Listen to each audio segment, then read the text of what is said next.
In the days following the chemical fire at BioLab in Conyers, we met environmental advocate Scott Smith.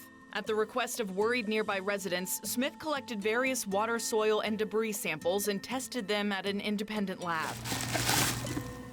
So you can see that this polystyrene foam and that was ash and soot. Now the preliminary results are in. And this is 48 pages. Results from VFW Lake near BioLab raised the most concern. We found volatile organic compounds that really shouldn't be in water. A lot of them cause cancer, and dioxins bioaccumulate in your body. They don't go away. Also within the early results, a soil sample from a residence near the fire. There was not really detectable levels of these dioxins in the soil sample. Along with ash from a nearby car windshield. There were some detectable levels on the windshield, but they seemed, from my understanding, to be kind of comparable to what we would expect for kind of a major city. 11 Alive News Investigates brought the results to Dr. Stephanie Ike with Emory School of Public Health to interpret what they mean for those who live or work near BioLab. The data that you provided, that really helped answer some of those questions. Ike confirmed the dioxins found in the water sample are linked to negative health impacts. So some of the short-term health impacts that we would expect from dioxins is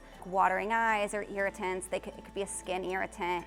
Could also be like coughing fits or more frequent like asthma attacks or COPD if you have some of those underlying conditions. In the long term, some of the health impacts could be developing different types of cancers, as well as reproductive impacts and developmental disabilities. And she says those impacts go beyond the immediate exposure to the chemical plume that lingered in the air for days after the fire. They're very persistent in the environment, and what I mean by that is that they could last for many years. Still, she says more testing is needed to determine which dioxins can be linked to the fire and what the public health impacts may be. We need public health infrastructure who can really be on the ground in real time and to be able to get samples and answer a lot of these questions immediately. An EPA spokesperson told 11 Alive News Investigates during its early response to the fire, the agency set up dams to stop flow from VFW Lake to Almond Creek and the South River, saying it continually monitored the water quality, which indicated the dams were effective and kept out runoff from the fire.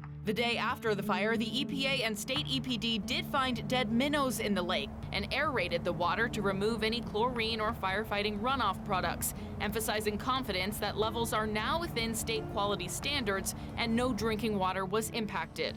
The agency did not provide the actual water monitoring data we requested. There's hopefully a call for public pressure to really make it so that we can get better data. Why you see the public not trusting the government agencies and the responsible party is when they're being told there's nothing to see here. It's irresponsible to say everything's safe, and it's just as irresponsible to say everything's contaminated without doing any testing to back it up.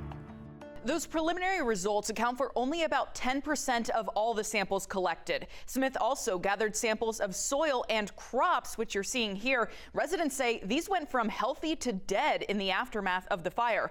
We'll share those results with you when they come in.